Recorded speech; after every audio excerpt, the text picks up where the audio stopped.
결코 잊지 말아야 할 역사가 있습니다. 나라를 팔아먹은 친일 매국노의 반민족 행위, 찢기고 밟히고 쓰러지고 창살 없는 감옥을 견뎌왔던 우리의 아픈 역사. 하지만 고통스러워도 기억해야 합니다. 다시는 빼앗기지 않기 위해 기록해야 합니다. 민족문제연구소가 식민지 역사박물관을 만듭니다. 한성의 역사관, 진실의 역사관, 식민지 역사박물관 건립에 시민 여러분의 힘을 보태주십시오.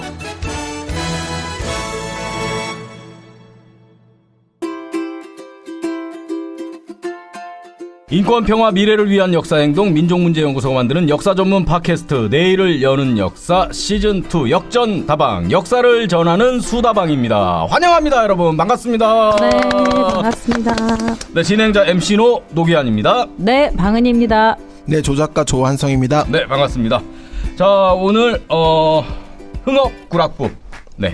2편이 되겠습니다. 네. 소 제목 흥업구락부와 신간회. 네. 지난주에 상당히 그 방송이 흥업구락부가 별로 한 일이 없으니까 제가 들어보니까 방송도 별로 내용이 없어요. 왜 이러십니까? 한 일이 없으니까. 예? 두 번째 그래서 이제 비밀 결사에도 허무한 비밀 결사가 있다. 그렇군요. 이런 어떤. 알겠습니다. 네. 민족주의자들의 유일한 비밀 결사라고 했잖아요, 조 작가님. 네. 흥업구락부가. 네. 그럼 일단은 우리가 일제 강점기 때 네. 그 조선의 민족주의 세력들의 어떤 양상 뭐 이런 걸 좀 미리 좀 알면 좋을 것 같습니다. 네. 네. 우리가 조선공산당 할 적에 계보 정리했었잖아요. 좌파의 계보. 헷갈려. 네. 조선공산당 하면 일단은 3개 정파가 있었죠. 네? 네. 네. 화요파. 네. 얘기를 해줘야죠. 왜 제 얼굴만 보고 있습니까? 화요파. 네. 에? 해보세요. 상해파. 그렇죠. 예? 네. 그 다음에 서울파. 북풍파.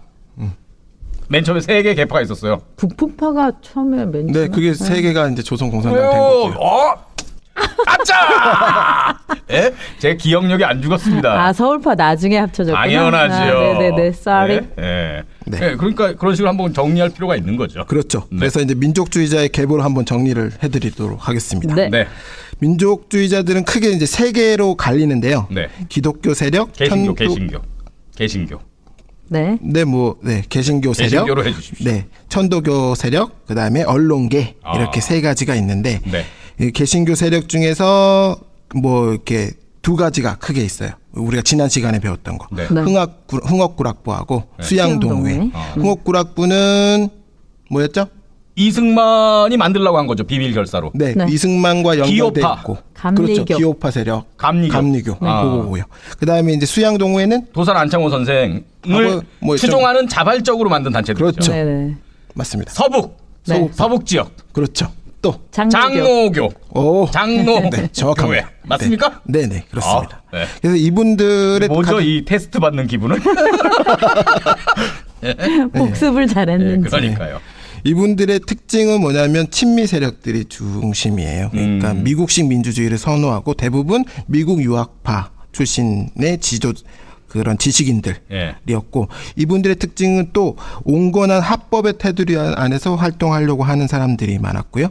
조선 YMCA 같은 단체에서 활동을 하거나 각종 문화단체에서 활동했던 사람들이라고 하는 거. 그리고 중요한 거는 해방 후에 한민당의 중심 세력이 되었다라고 하는 것까지. 민주당. 네, 한국민주당. 그리고 두 번째가 천도교 세력이라 그랬죠. 네, 천도교 세력. 천도교 세력은 사실 3.1 혁명부터 네. 굉장히 큰 영향을 미쳤던 민족주의 세력의 중심 세력이라고 할 수 있는데, 이 사람들의 가장 큰 특징은 대중 조직이 잘 돼 있어요. 그래가지고 대중 활동 인자들을 막 생산해내기가 쉬웠다. 그다음에 언제든지 동원 가능한 자금이 풍부했다라고 하는 거. 그런 것 때문에 3.1 혁명도 열심히 했고 60만세 운동에서도 활동을 열심히 했던 그렇죠. 그런 세력이 되었는데, 조선총독부가 1920년대에 민족 분열 정책으로 최린을 막 꼬셔가지고 친일파 하려고 하면서 그 천도교 세력이 너무 강고하니까 막 분열 정책을 펼쳐요. 그래서 이게 조직이 두 개로 쪼개져요. 그래서 최린을 중심으로 한 신파, 젊은 세력들이 있어서 신파라고 부르는 거거든요. 그래서 최린의 신파, 그 다음에 천도교 구파 기존에 이제 뭐 이종린이라든가 권동진 같은 분들 단순히 그냥 어떤 연배로 신파 구파를 나눈 겁니까? 연배도 성향도 그렇고요. 그렇지. 그다음에 조직적으로 완전히 거의 분리가 돼요. 거의 뭐 갈등이 엄청 심하거든요. 예. 그래서 이제 신파가 사실은 다수파예요. 그렇지만 어쨌든 3.1혁명이나 60만세 운동에 적극적으로 가담했던 사람들이 주로 구파를 형성하는 건 아닙니까? 60만세 운동은 구파가 중심이 맞고요. 네. 네. 그다음에 이제 그 3.1 혁명 때는 신파 구파의 구분이 없지. 없었으니까 갈등이 없었으니까. 근데 이제 1920년대 중반에 천도교가 신파 구파로 분열이 됐다 그랬는데 이 20년대 중반이면 지난 시간에도 얘기했다시피 그 신파의 대표 인물인 최린이 네. 이미 조금 그런 기미 변절의 기미가 많이 보일 때잖아요. 네, 그렇죠? 막 자치운동 뭐 이런 이름으로 좀 이렇게 그렇게 분위기를 갖고 있었죠. 일본에 대한 그런- 타협적인 네, 네, 자세. 타협. 그런데도 신파의 영향력이 구파보다 더 컸네요. 네, 조직적으로는 굉장히 커서 그 월등한 신도수를 자랑했고, 그다음에 천도교 청년당이라고 하는 청년 단체를 완전히 장악을 하고 있었고요. 그다음 개벽이라고 하는 되게 유명한 잡지, 네. 그것도 자기네가 소유하고 있었고요. 왜 젊은이들이 이쪽으로 많이 쏠렸을까? 3.1 혁명 때 그 33인에 들어서 좋은 네. 엄청난 그런 지도력을 발휘했던 그런 사람 중에 한 명이니까요. 그리고 또 이제 명성도 얻었고. 네, 네. 네. 그러니까 이제 이렇게 신파가 굉장히 컸다는 거고요. 근데 민족주의자들하고 사회주의자들 모두 이 신파 때문에 되게 고민을 했어요. 그러니까 이 자기들이랑 같이 운동을 할 수 있는 사람이냐 아니냐를 판단할 때 굉장히 갈등을 줬던. 그렇죠. 네, 최린이라는 사람이 굉장히 타협적인 인물이라 네. 이게 자칫 잘못 손을 잡았다가는 좀 조선총독부의 그런 계략에 말려드는 게 아닌가 이렇게 좀 두려워하는 그런 게 있었던 거죠. 그래도 최소한 공산주의 사회주의 계열이라고 하면 이 최린의 심판은 통일전선에서 좀 배제돼야 될 대상 아니었을까요? 네, 지난번 우리 조선공산당 할 때 이 네. 얘기가 나왔었었죠. 그래서 이 친파를 안냐 마냐 절대 안 된다. 이게 이제 그 파들마다 좀 달랐었죠, 성격이. 네. 그래서 이제 상해파는 그래도 천도교 신파하고도 손을 잡을 수도 있다. 네. 이런 왜냐하면 이게 천도교 신파가 갖고 있는 그 인원이 세력, 많으니까. 영향력? 네, 영향력 이런 게 워낙 컸기 때문에 얘네를 무시했을 때의 어떤 그런 문제가 생길 수 어떤 있다고 현실적인 판단할 수 있죠. 고민이 있었겠네요. 네. 그렇죠?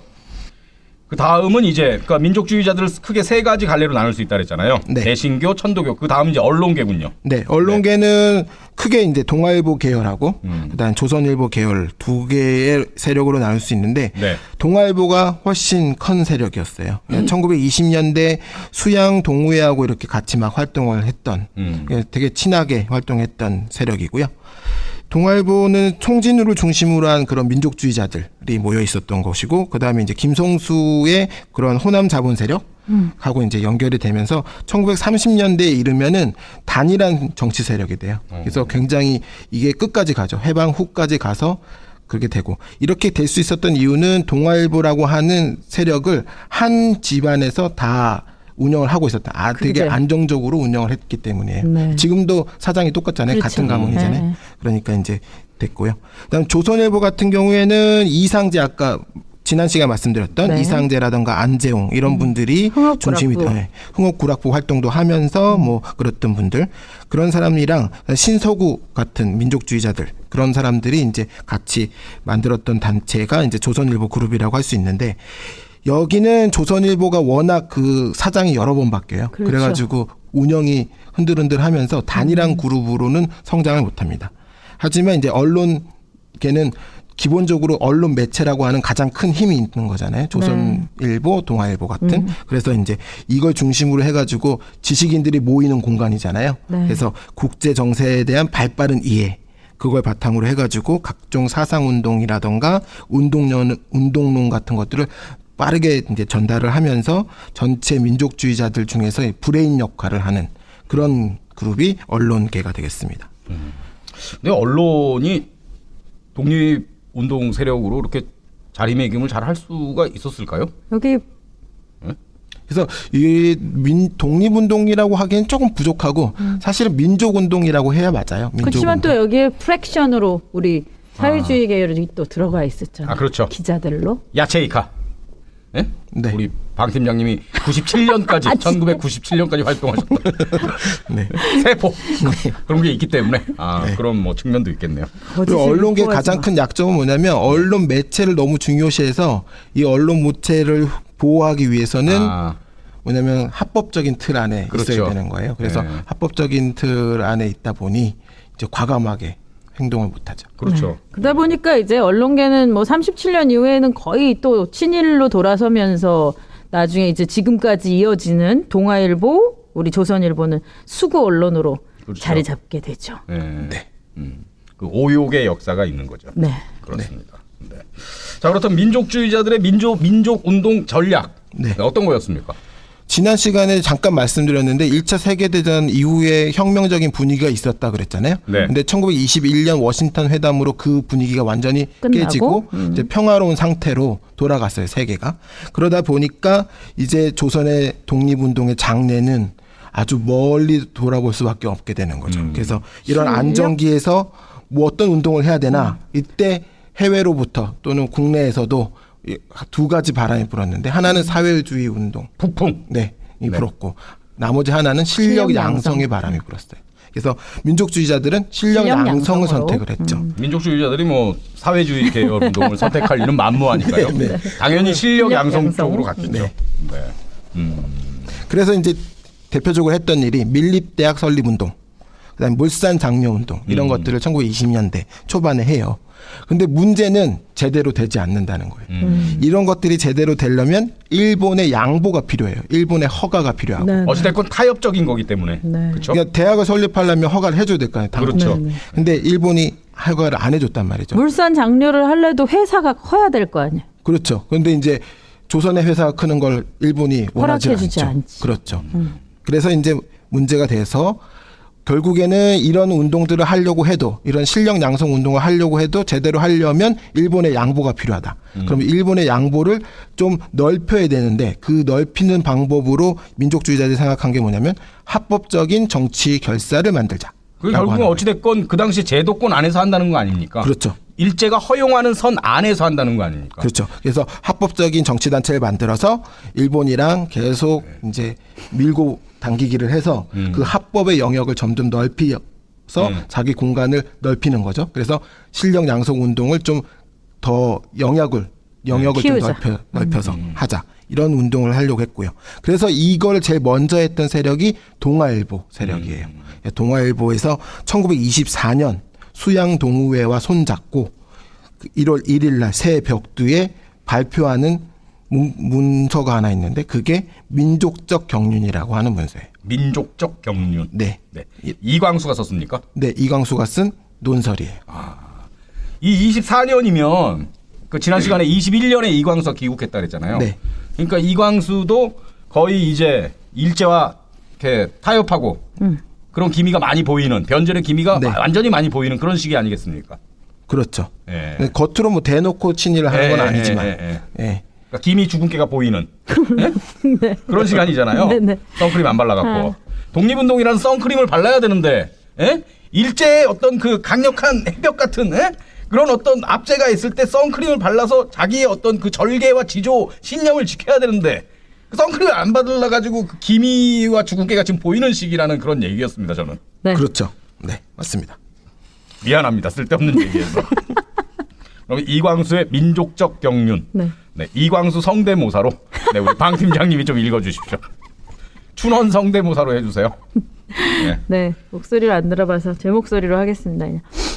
지금까지 하여온 정치적 운동은 일본을 적국시하는 운동뿐이었다. 그러므로 이런 종류의 정치 운동은 해외에서나 가능했고 만일 국내에서 한다면 비밀 결사적일 수밖에 없었다. 그러나 우리는 무슨 방법으로나 조선 내에서 전 민족적인 정치 운동을 하도록 신생면을 타개할 필요가 있다. 우리는 조선 내에서 허하는 범위 내에서 일대 정치적 결사를 조직하여야 한다는 것이 우리의 주장이다. 그러면 그 이유는 어디 있는가? 우리는 두 가지를 들려고 한다. 첫째, 우리 당면의 민족적 권리와 이익을 옹호하기 위하여. 둘째, 조선인을 정치적으로 훈련하고 단련하여 민족의 정치적 중심 세력을 만들어 이로써 장래 구원한 정치운동의 기초를 이루기 위하여이다. 얼핏 들으면 그럴싸한 얘기 같지만 네, 이 그렇습니다. 안에 본질적인 한계와 모순이 있는 거 아니겠습니까, 방 팀장님? 네. 어떤 한계가 내포돼 있습니까? 지금 그래서 결국에는 뭐야? 일본이 허하는, 그렇죠. 네, 허락하는 범위 내에서의 정치적 결사를 조직해야 된다라는 이 주장은 정말 네. 이게 과연 독립운동이라고 얘기할 수 있는지. 그래서 민족적 경륜이 발표됐을 때 엄청난 파란이 일어나요. 그 조선에서 합법적인 정치 결사를 조직하자라고 주장하고 있었던 그룹은 네. 그 전에는 친일파밖에 없었거든요.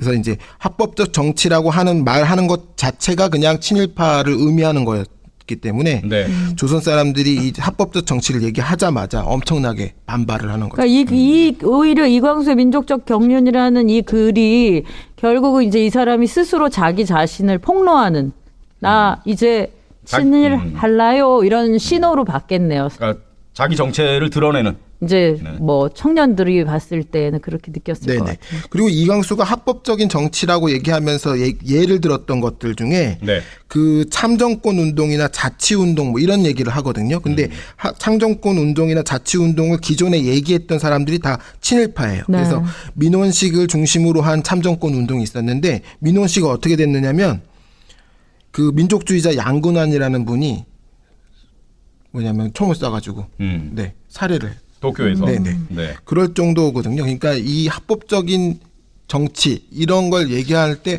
이게 얼마나 위험한 것인가라는 거를 사실 알 수 있는 거죠. 네. 뭐 이광수가 순진해서 이런 글을 썼겠습니까? 이광수 아무도 모르고 진짜 순수한 마음으로 너무 순진해서 이렇게 되면 우리가 독립으로 갈 수 있다라는 생각으로 이런 글을 썼겠습니까? 이광수가? 아니잖아요. 예? 그렇죠. 예. 저는 이 이광수의 민족적 경륜을 딱 보니까 제가 대학교 1학년이었던 1991년 5월 투쟁 후에 김지아가 조선일보에 기고했던 그 칼럼, 그 유명한 칼럼이 생각나네요. 당장 죽음의 구판을 걷어치워라. 예? 청년들이 그렇게 목숨 걸고 스스로의 몸에 불을 지르고 그렇게 죽어갈 때 아무 얘기 안 하던 인간이 갑자기 니네 죽음의 구판을 이제는 걷어치워라. 니네 뒤에 부영이 이상한 세력이 있을 것이다. 라는 그런 글을 그게 딱 생각이 납니다. 네. 예? 정말 여기서 제가 분노할 수밖에 없습니다. 방 팀장님. 네, 많이 분노해야 되겠습니다. 그 이광수가 이렇게 민족적 경륜이라고 하는 글을 썼던 이유가 사실은 그 동아일보 그룹의 송진우하고 굉장히 그 밀접한 그 협의하에 만들어진 글이거든요, 이게.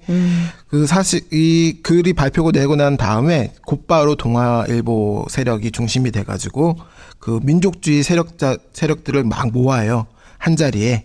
그래서 이제 조선일보의 안재홍이나 신소구, 기독교계의 이승훈, 그다음에 조만식 이런 분들, 그다음 천도교의 이종린, 최린 네. 이렇게 해서 민족주의 세력을 다 한 자리에 모아서 회의를 하는데요. 이게 이제 합법적인 정치 운동 단체를 만들겠다는 거예요. 이게 세상에는 뭐로 알려졌냐면 연정회라고 하는 단체를 만들려고 했다라고 알려져 있는데 이 연정회를 딱 만들려고 했는데 보니까 이 두 번 회의를 했대요. 두 번 네. 회의를 했는데 그동안에 이 민족적 경륜 때문에 만들어진 그 반발의 분위기 때문에 동아일보 불매 운동이 엄청 크게 일어난 거예요. 뭐 그래가지고 이제 더 이상 할 수가 없게 된 거죠. 그래서 연정회를 만들려고 했던 그 시도가 무산이 됩니다. 그래서 연정회 제1차 모임은 무산이 됐고요. 네. 그 다음에 이제 그렇지만 동아일보는 계속해가지고 이 합법적인 정치 운동을 계속 하려고 해요. 그래가지고 1926년에 한 2년 정도 지난 다음에 다시 한번 시도를 해요. 그래가지고 이번에도 또 조선일보 세력, 천도교 구파와 신파 다 모으고 수양동호회하고 흥옥구락부를 다 총망라해서 또 회의를 한번 하거든요. 이때 모였던 사람들 중에서 홍명희하고 네. 그 다음에 이제 뭐 그 동아일보 간부 또는 조선일보 간부 이로 그 조선공산당 세력도 사실 섞여 있어요. 그래갖고 네. 조선공산당 그 중에 김준현은 네. 이제 조선일보 간부로, 그다음에 동아일보 간부로는 한의관 이런 분들이 포함되었고 사실은 이 회의가 조선 그 좌익 세력들도 다 포함이 된 회의가 된 거죠. 네, 이렇게 회의를 했는데 문제는 여기에 최린이 섞여 있다라고 하는 거. 네. 천도교 신파가 섞여 있어서 문제가 돼요. 천도교 신파가 그 계속 조선 총독부하고 연결돼 가지고 자치 운동을 하는 것이 아니냐라고 이제 의심을 하고 있었던 사람들이 많았거든요. 그래서 이 사람들까지 묶어 가지고 합법적인 정치 운동을 하려고 하니까 안재홍이라던가 김준현 이런 사람들이 위기감을 느끼고 네. 서울파 공산당한테 연락을 해요. 서울파 공산당이 그 어떤 민족협동전선체로서 만들었던 조선민흥회라고 하는 단체한테 연락을 해가지고 이 연정의 재건 모임, 이 모임을 깨트리려고 하는 거죠. 그래갖고 막 사람들이 서울파 공산주의자들이 몰려와서 이 회의를 못하도록 방해를 해요. 그리고 일단 합법적 정치 운동이라는 것 자체가 일제 이제 항복한다는 거 아닙니까? 그 안에 들어가서 하겠다는 거니까 안 그렇습니까? 그러니까 뭐 공산주의자들은 이걸 허용할 수가 없었겠죠, 당연히. 특히 이제 뭐냐면 최린이라고 하는 그 자치운동 세력들 예. 그 사람들이 포함돼 있었기 때문에 더 이제 반발이 했던 거예요. 그래서 연정의 재개 모임이 무산이 된 다음에 이제 일부 민족주의자들하고 네. 사회주의자들이 민족 유일당 운동 유일당을 만들겠다라고 하는 운동을 네. 펼쳐요. 그래서 최린의 자치 세력들을 다 배제하고 그렇지. 네. 그리고 만들겠다. 그렇게 해서 그것이 바로 만들어진 게 신간회. 네, 신간회입니다. 좌우 합작 신간회. 네. 지난 방송에서 우리가 신간회에서 마무리가 됐습니다. 그리고 네. 신간회의 중심 세력, 주축 세력으로 흥업구락부가 등장했다. 이 얘기를 하면서 어떻게 흥업구락부가 아무것도 한 것 없는 흥업구락부가 중심 세력으로 이렇게 부상할 수 있었느냐? 네. 네. 이 질문을 제가 진짜 목에 핏줄을 세워가면서 얘기했거든요. 핏대를 네. 세워가면서. 드디어 이제 그 답이 드디어 신간회가 여기에. 나왔습니다. 네. 어떻게 이렇게 된 겁니까? 중심 세력으로. 그 민족주의자들 중에서 네. 처음에 합법적 정치 운동을 막 추구했던 세력들이 동아일보 그룹하고 수양동회죠. 그렇죠. 그리고 최린의 자치 세력까지 포함돼서 만들려고 했었잖아요. 네. 그런데 최린의 자치 세력을 배제했죠. 그렇죠. 그리고 그 동아일보와 수양동의회가 중심에서 했던 연정회를 밀었죠. 네. 밀어버렸죠. 네. 그러니까 이 남은 세력들이 것은? 다 제외되고 남은 민족주의 세력 거기에 조선일보 그룹과 그다음에 흥업구락부가 중심이 될 수 있는 게 되는 거죠. 천도교 그리고 구파. 네, 천도 네. 구파도 구파까지. 포함되고요. 그리고 좌파 공산주의자들은 중심에 가지 않기로 이렇게 얘기를 결정을 했으니까 했군요. 내부적으로 그렇죠. 결정을 했기 때문에 그래서 그렇죠. 그래서 중앙에 진출하지 않고 지회에 진출을 그렇죠. 했으니까요. 흥업구락부는 진짜 손도 안 대고 코를 풀었네요. 손은 좀 됐죠. 손은 풀었죠. 아니, 그러니까 손은 아니 이게 비유적인 말 아닙니까? 어찌됐건 손은 됐겠죠. 물론 이렇게 결성하고 그러는데 어쨌건 그냥 별로 한 것도 없는데 중심 세력이 됐네요. 안재홍이 조선일보 쪽 계열이고 그다음에 동시에 흥업구락부이기도 했고요. 흥업구락부이기도 했기 때문에 그래도 적어도 뭐 이렇게 네. 천도교 신파라고 할 수 있는 최린 쪽하고는 손을 안 잡겠다라고 좀 강하게 얘기를 했었습니다. 네, 그러니까 민족주의자들 중에서 이 그룹을 뭐라고 얘기하냐면 비타협을 그렇지. 표방하는 그룹이라고 얘기하거든요. 비타협주의자들. 민족주의자. 네, 비타협 민족주의자들. 그 주의자들이 이 자치 세력이 같이 포함되는 걸 두려워하지 않았으면 신간회는 사실 만들어지지 않았어요. 그래서 신간회를 조직하는데 이 사람들이 역할을 굉장히 크게 했다고 볼 수 있습니다. 뜻밖의 네. 흥업구락부에 그런 사람들이 몇 명 있었네. 그렇죠. 그래서 이제 그렇다고 해서 흥업구락부를 비타협을 표방하는 민족주의자들의 모임이다. 그렇게는 단체다. 안 되지. 전체가 이렇게, 그렇지 않죠. 이렇게 얘기하기는 네. 힘들잖아요. 네, 그렇죠. 전체가 그렇지 않고 네. 일부가 이제 그렇게 보일 수 있는 안재홍이라던가 이런 분들이 있죠. 신간의 중심 세력이 된 이후에도 네. 이승만과의 어떤 연락은 끊임없이 이루어졌던 건가요? 30년 후반까지 중반까지는 연결이 됐으니까요. 네. 이때에도 연락이 있었죠. 그래서 그 신간의 중앙을 구성했던 그 간부들을 분석을 해보면 네. 중앙 간부 36명 중에서 19명이 흥학구락부와 조선일보 세력이에요. 근데 여기에 이제 조선일보 간부로 들어있는 김준현 조선공산당 김준현을 제외하고 나면 네. 이제 18명이니까 딱 절반이 되죠. 네, 절반이 되고 그다음에 중앙 간부 중에서 30%가 흥옥구락부예요. 그러니까 조선일보 세력을 제외하면 흥옥구락부, 순수한 흥옥구락부 세력으로 중앙 간부인 사람이 30%는 됐다. 네. 이거 엄청난 거죠. 그러네요. 그래서 갑자기 이제 신간의 중심으로 정말 네. 흥옥부가. 그래서 나중에 이 일본 당국이 일제 당국이 흥옥구락부라고 하는 존재를 알게 되고 난 다음에 수사를 하고 난 다음에 나중에 이제 분석을 해보니까 신간회를 조직한 것은 흥옥구락부였다라고 분석을 할 정도로 네 그렇게 이제 중심적인 역할을 했던 것이 흥옥구락부. 흥옥구락부는 본의 아니게 아무튼 이렇게 신간회의 중심 지도 그룹이 됐는데 이승만은 분명히 흥옥구락부를 이제 만들어라 이렇게 네. 얘기를 했었잖아요. 그거는 이제 자신의 어떤 영향력을 확대하기 위해서 만들어라 이런 거잖아요. 네네. 그래서 이게 이제 신간회를 만들고 흥옥구락부 이 사람들이 신간회를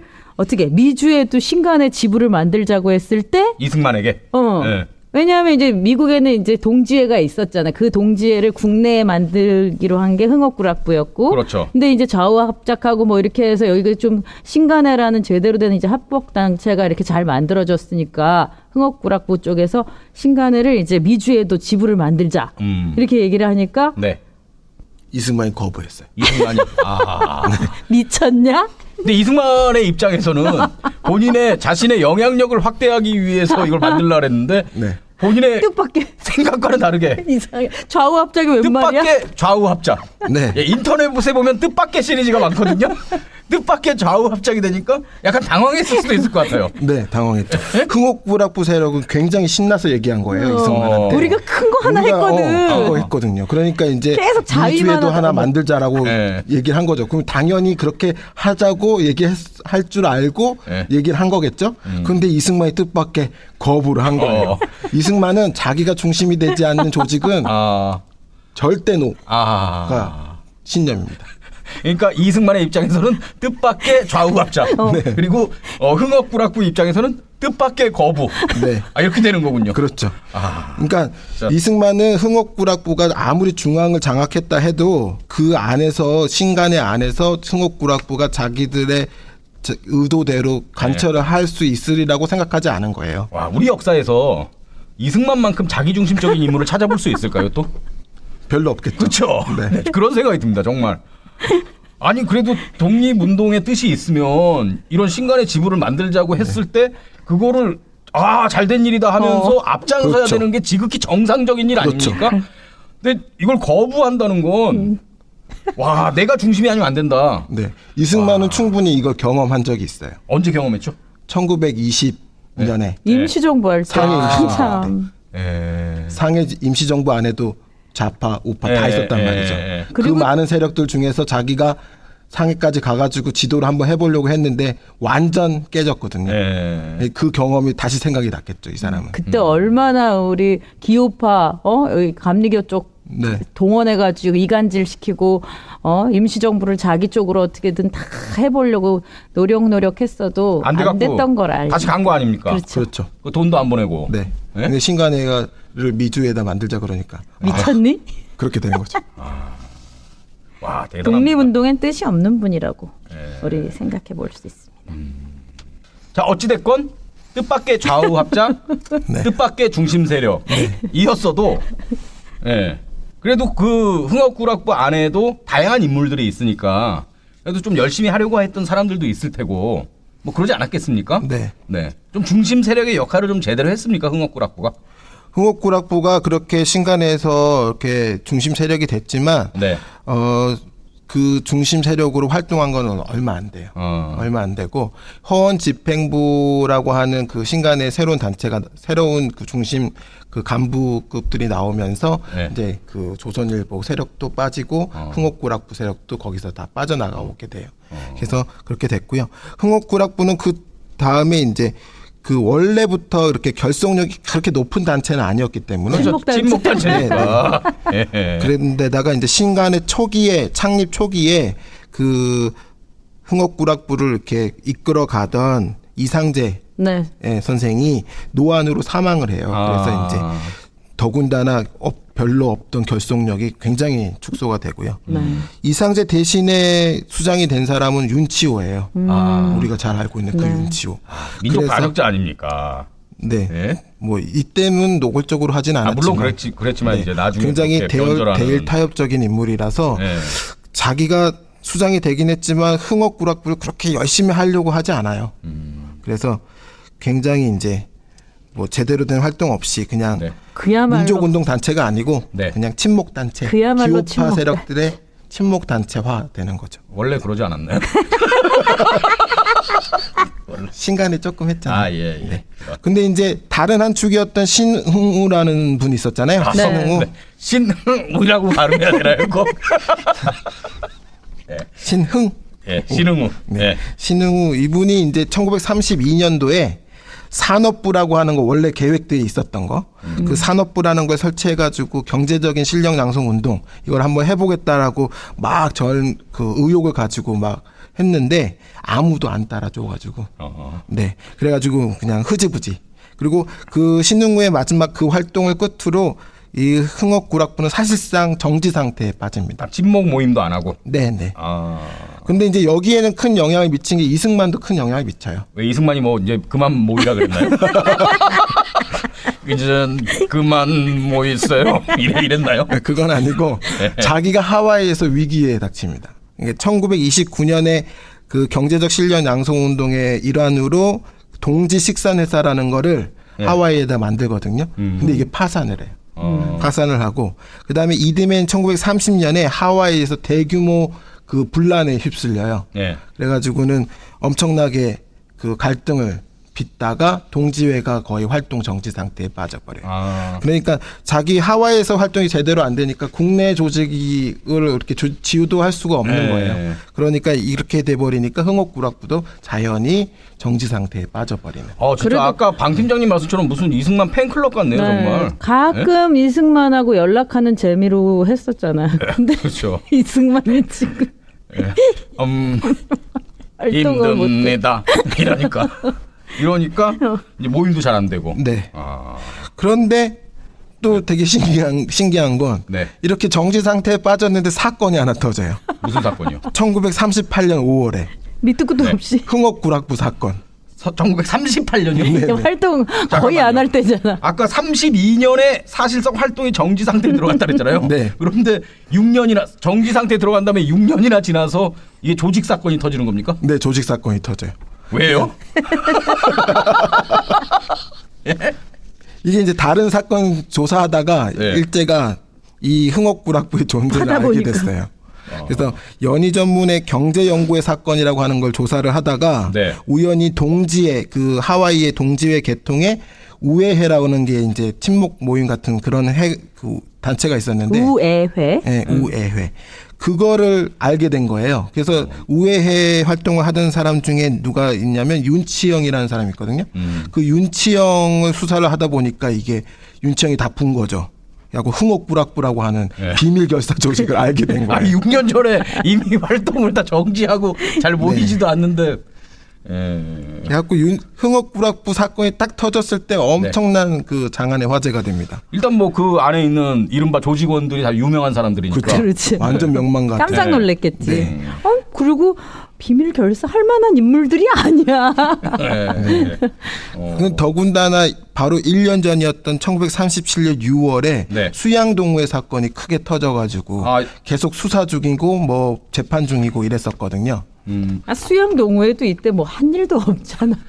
수양동호회는 근데 이제 그 안창호가 네. 구속돼가지고 들어왔었기 때문에 예, 구체적인 활동이 밝혀져 있지는 않지만 뭔가 있지 않았을까 하는 그런 부분들은 있어요. 그러니까 흥옥구락부처럼 완전히 멈춰진 상태는 아니었다. 그렇죠. 예. 수영 동호회는 그러면은 안창호 그 옥수발 때문에? 옥수발이라기보다 이제 그 안창호가 이왕에 이제 들어와 있으니까 안창호가 뭔가 움직이려고 하지 않았을까 하는 추측이 있는데 이게 밝혀진 게 없어요. 네. 예, 구체적인 활동이. 그런 거 아니었을까요? 그 일제 경찰은 안창호가 워낙 거물이니까 옥바라지 하고 그러면 저 사람들이 분명히 뭔가 있을 것이다. 뒤에 뭐가 네? 근데 알고 봤더니 또 거기가 조직이 돼 있고 그러니까 이렇게 뭐 조직 사건으로 터뜨린 게 아닐까요? 네. 그럴 수 공안 있겠죠. 네, 사건으로. 그렇죠. 네. 그러니까 안창호를 회유하기 위해서라도 그런 작전이 필요했을 수는 있죠. 그쵸. 구체적인 활동이 없었다고 네. 하더라도. 어찌됐건 수양동우회 사건은 흥업구락부 사건보다는 훨씬 더 좀 실체가 있는 사건이네요. 그렇죠. 네. 정지된. 그러니까 지금 상황은 이거 멈춘 지 6년이나 지났는데. 네, 맞습니다. 네. 그래가지고 장안에 큰 화제가 됐는데 네. 막상 그 수사 초기에 그런 충격, 사회적 충격과는 다르게 네. 일제 공안 당국이 내놓은 수사 결과는 뭐였냐면 네. 구속자 54명 전원을 네. 석방한다. 기소유예한다. 기소조차 안 했어요. 아, 54명을 구속 수사했는데 네. 다 석방했군요. 네. 수양동우회 사건하고 비교해 보면 수양동우회 사건은 1년 동안 예심을 거쳐가지고 40여 명을 기소했어요. 예. 그리고 그 과정에서 최고 지도자라고 할 수 있는 안창호가 사망에 이르렀거든요. 예, 그거하고 비교하면은 완전히 큰 차이가 있죠. 예. 그러니까 멈춘 지 6년이나 지났는데 뭐가 있겠습니까? 그리고 그 멈추기 전에도 사실은 뭐 특별한 활동이 없었기 때문에 뭐 일제 경찰에서도 뭐 기소유예할 수밖에 없지 않았을까? 전원을 다 풀어줄 수밖에 없지 않았을까? 뭐 그런 생각이 듭니다. 네, 이때 1938년 9월달에 네. 조선 동아일보 석간에 성명서 하나가 발표되거든요. 네. 그 성명서가 사실은 조선의 독립을 꿈꾼 과거의 잘못을 반성하고 내선 일체 열심히 하겠다 뭐 이런 내용의 성명서예요. 사실상 전향서거든요. 예. 그 전향서가 발표됩니다.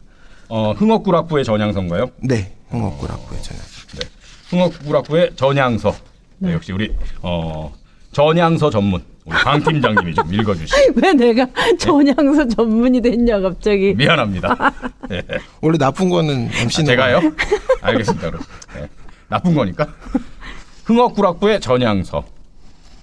이제 우리는 종래 마음에 푸는 민족 자결의 미망을 청산하고 내선 일체의 사명을 구현시키는 것이 조선민중의 유일한 진로인 것을 인식하여서 신일본 건설의 대국민적 긍지와 포부하에 그 부여된 임무를 수행하는 것이 조선민중의 장래의 행복과 발전을 약속하는 것임을 확신하여 이에 흥업구락부를 해산하는 터이다.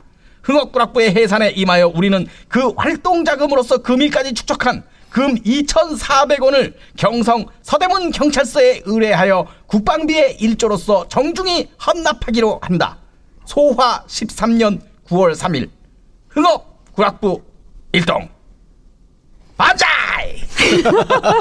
반자이! 와 진짜 노골적이다 얘네. 와 정말 흥업구락부 뭐 별로 한 것도 없는데 뭐 이런 저장소까지 쓸 필요가 있습니까?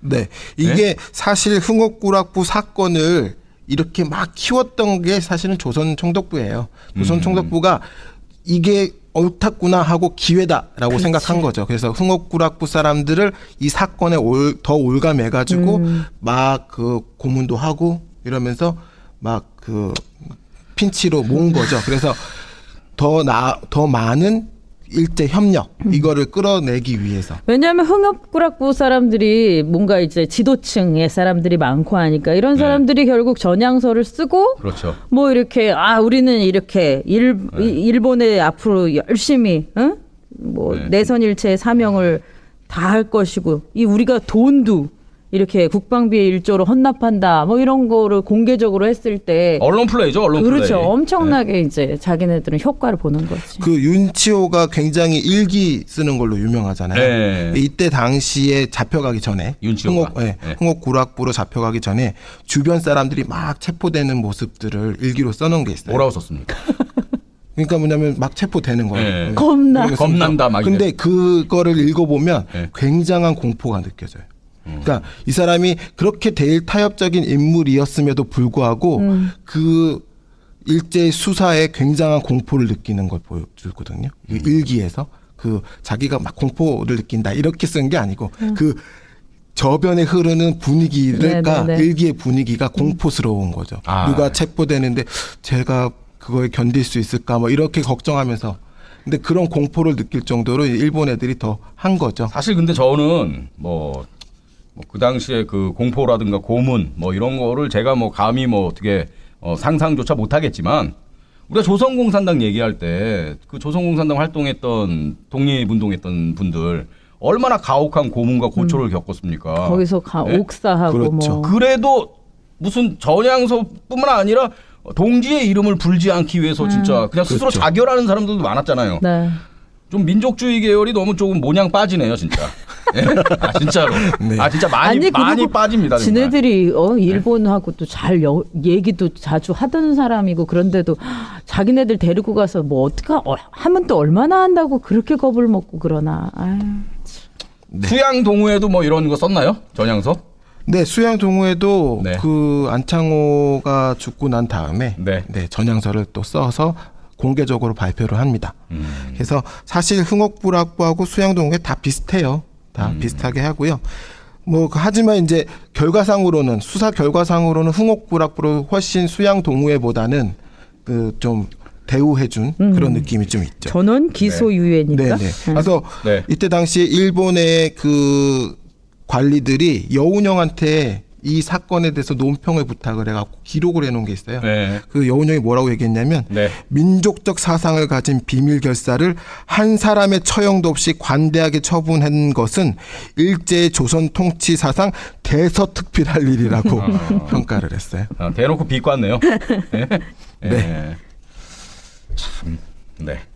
그래서 이제 흥옥구락부나 수양동호회 같은 이런 민족주의자들의 그 대표적인 단체들이 네. 이 두 가지 사건을 거치면서 완전히 친일화가 됩니다. 그래서 전향서를 쓰고 난 다음에 이제 친일의 이제 뭐 막 길에 나가는 거지 뭐. 적극적으로 이제 동참을 하기 시작하는데 사실 이게 한 번 발을 들이기가 쉽지 않아서 그렇지 네. 한 번 들이고 나면 이게 멈추지 못하는 길이에요. 그 대표적인 인물이 역시 뭐 윤치호 이런 사람들이겠죠. 그렇죠. 윤치호는 중추원 중추원. 고문이 될 정도로 윤치호는 중추원 고문이 될 정도로 굉장히 뭐 막 나가는 친일을 그 다음엔 했고요. 네. 이광수도 그렇고. 네, 이광수도 마찬가지고 그 다음에 윤치영이라던가 신흥우 이런 사람들도 엄청난 친일을 했고요. 네.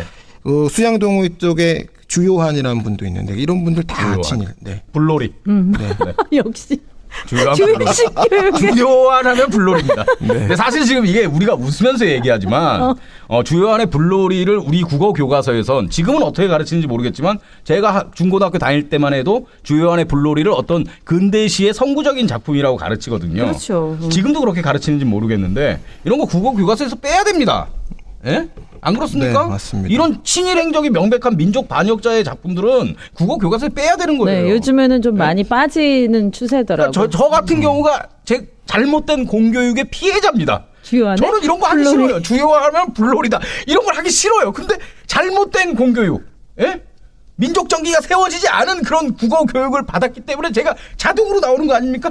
주요하면 불놀이다. 제목 말고 불놀이 그럼 한 구절. 불놀이야. 두구두구두 찌그찌그짠. 예? 그리고 주요한의 동생도 유명하잖아요. 주요섭. 사랑손님과 어머니. 사랑빵.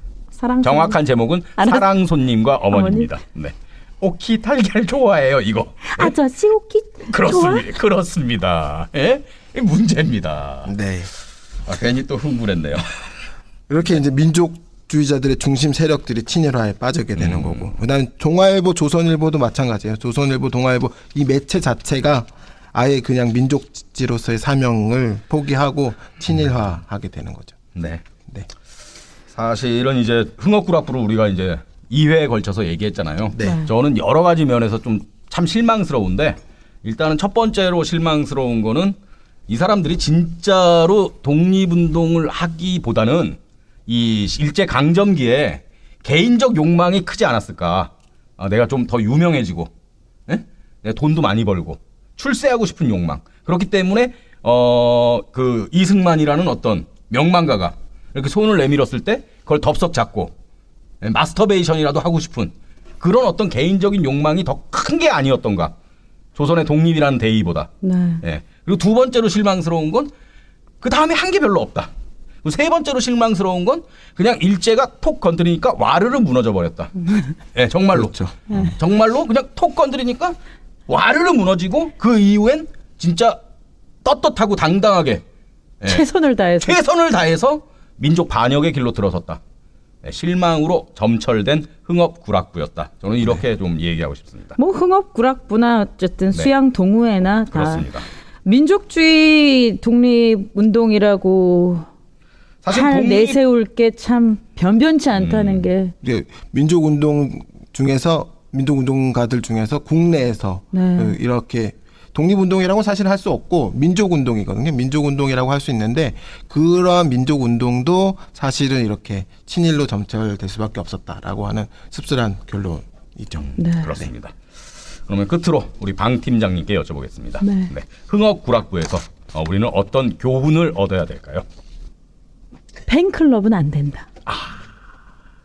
지금도 좀 정치적으로 봤을 때 네. 어떤 한 사람의 팬클럽으로 전락해서는 정치를 제대로 감시할 수도 견인해낼 수도 없다라는 것을 흥업구락부의 팬클럽 모임을 통해서 알 수 있지 않을까 이런 생각을 해봅니다. 그렇습니다.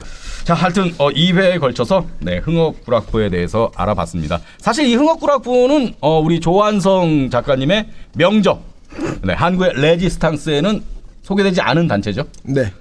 비밀 결사라고 하기에 부끄러워서 거기 앉는 겁니까? 그 책에? 레지스탕스라고 넣으려고 썼는데요. 네. 이거 비밀결사라고 할 수가 없어가지고. 그리고 흥업구락부라고 했으면 네. 제목을 한국의 레지스탕스라고 책 제목을 하면 안 되죠. 그렇죠. 예, 그래서 그렇죠. 거기서 걸려가지고 그렇군요. 뺐어요. 네. 하여간 그 또 우리가 교과서로 삼는 책에 없는 거기 때문에 2회에 걸쳐서 좀 재밌게 많은 분들이 또 듣지 않으셨을까? 네. 그런 생각을 하게 됩니다. 네. 자, 다음에는 또 다른 단체에 대해서, 다른 레지스탕스에 대해서 얘기를 하겠습니다. 자, 오늘도 두 분 고생 많으셨고요. 함께 들어주신 우리 청취자 여러분 고맙습니다. 다음 주에 또 인사드리겠습니다.